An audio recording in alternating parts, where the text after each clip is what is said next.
нийтдээ 4 баг болоод за 3-3-аараа нийлжтэй төрийн өмчит компаниудын ил тод байдал засаглал за мөн доктортой хөгжилд төрийн оролцоо за мөн нийтийн мэдээллийн ил тод байдлын тухай хуулийн хэрэгжилт одоо хууль батлагдаад 4-5 жил болсон хүртэл хэрэгжилт өнөөдөр байхгүй нэг сэдвээр манай ээлжийн багийнхан маань энэ ил тод байдлыг ил болгохтой санхүүжилтийн талаарх нэвтрүүлэг нийтлэлээс сурвалжлага гэж хүргэсэн байгаа.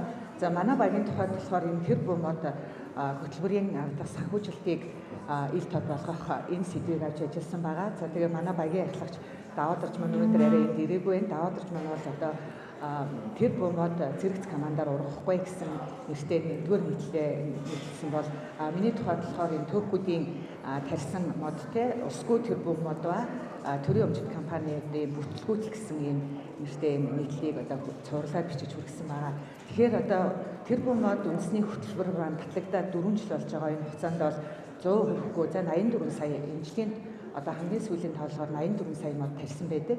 За нийтдээ одоо 2030 он гэхэд нэг тэрбум одоо гаруй мод тарих ийм хөтөлбөр амлалтыг бол авсан байдаг. Гэтэл яг 4 жилийн хугацаанд одоо 100 сая мод тариад энэ амлалт бас хэрэгжихөө үлдсэн одоо 2030 он хүртэл хэдэн жилийн хугацаа үлдчихэж байгаа байлээ. Үлдсэн тэр хугацаанд одоо тэр бумад гаруй модоо тарьж амжих уу гэдэг одоо ийм асуудлыг хөндөд ингээ явсан. Гэтэл яг хөндөж явтал хар харум гэж одоо их хаадын шинэ хот Өөрхөнгай аймгийн Эрдэнэсийн үедээс 11 км-т орших энэ газарт бол байгуулагдсан байдаг. За тэнд одоо эхлээд одоо хот суурин газрыг байгуулахаас өмнө ерөн цэцэрлэгт хүрээлэн байгуулах юм шийдвэр гараад тэгээд төрийн өмчит компани, хувийн эрхлэлийн 22 компани бол тэнд 1500 га талбайд сая мод тарих юм ажлыг энэ онд эхлүүлсэн байдаг. За яг энэ хаврын мод тариалтаар тэнд нийтдээ нэг 500 гаруй мод аж ахуй нэгж Эрдэнэс Монголын 7 компани за тус нь хувийн эрхлэлийн одоо тэгээд тэдний гүйцэтгэгч компани гээд яг одоо аль биесээр бол 22 компани байгаа ч гэсэн цаанаа бол гүйцэтгэгч компаниудаа оруулбал ингээд 50-60 компани мод тарьсан байдаг. За харамсалтай нь төрөөс энэ модны усалгааны систем буюу хашаажуулалт хамгаалтад зориулж 20 тэрбум төгрөгийг энэ онд баталж өгсөн байдаг. За гэтэл яг одоо хувийн эрхлэлийнхэн бүгд модоо тариад тийм ээ төрийн өмчит компаниудын ч гэсэн ингээ модоо тариад маш их одоо зардлуудыг өөрсдийнхээ компани зүгээс гаргаад ингээ тарьсан боловч ургааг яагаад тэгэхээр тэнд усны нөөцийг төрөөс хийж өгчдгийг битэц усалгааны системийг тендер зарлаж тэнд одоо худаг гаргаж хийх байсан боловч яг худгаа тухайн компани гаргасан хэдий ч тэнд усны нөөц байхгүй.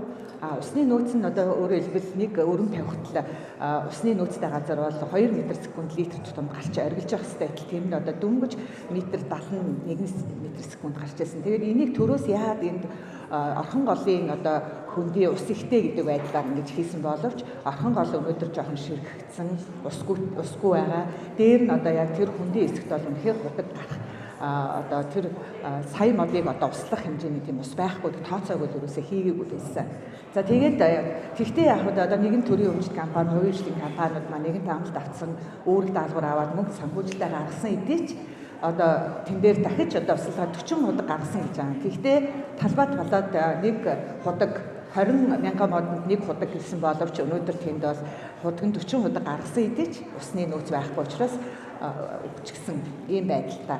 За нэг 50% төрийн өмчит компаниудын болохоор нэг 50% ургалтандаа ч хүрээгүй. Гэтэл хувийн эрхлэлийн компаниуд бол бүр зарим нь 95% хүртэл ургуулсан байгаа. Тэгээ яагаад ингэсэн гэхээр хэдийгээр одоо төрийн өмчит компаниуд үе төрийн мөнгө уйлдгүй гэх юм бол ингээд харагдаж байгаа. Ус байхгүй гэдэг ингээд сууцгаацсан. Гэтэл хувийн эрхлийнхэн нэгэнт өөрсдөө мөнгөө зарцсан учраас тэрнийхээ араас бол одоо хөөцөлтөж өөрсдөө дахин бойртроор усалгаа орхон голоос бүр зунжингаа усаа хэдэн 10 литр ус зөөжж усалж иж ингээ ургуулсан байдаг. Тэгээ ургуулсан компаниудын одоо эдгээр зураг гарцсан байна. Тэгээд нийт одоо 500 гаруй модноос 389 мод тарьсан. Тэгээд амьдралтын чадвар нь болохоор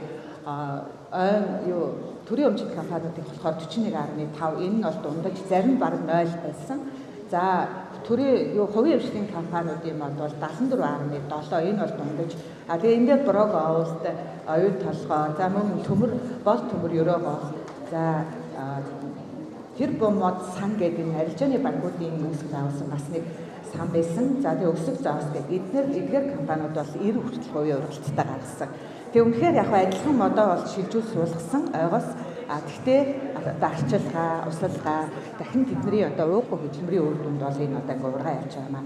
Тэгэхээр цаашид тэр бум мод хөтөлбөрийн үрээд энэ усны нөөцийг сайн судалж усныхаа нөөцийг бүх бүсчилж тийм ээ говь хангаа аймаг бүх болгонд бүх газарт усны нөөц харилцаа адилгүй байдаг.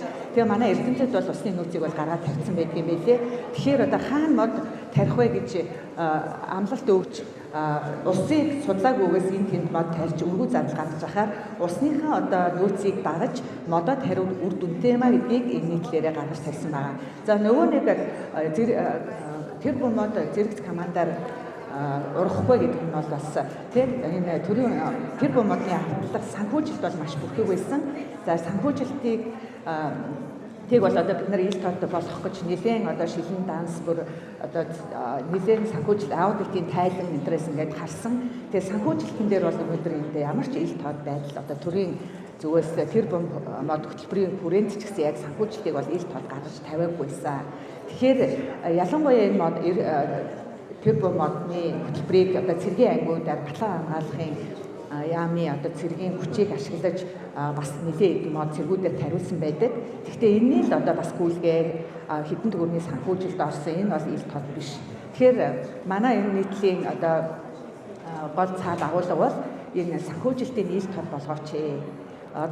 Мэдээж үндэсний хэмжээний энэ том хөтөлбөрийг ерөнхийлөгч маань санаачлаад нүүбийн эндэр дээр амлалт аваад энэ сайн хэрэгч гэлээ үр дүн нь ямар байх вэ те энэний дараа санхүүжилтийн гэсэн бас нэг асуудал үүсэх үедээ гэдэг энэ болгоомжлыг бид нэр сэрэмжлүүлж нийтлээ бичсэн байгаа. Тэгээ та бүхэн энэ нийтлүүдийг орж уншвал QR кодоор хараад унших боломжтой.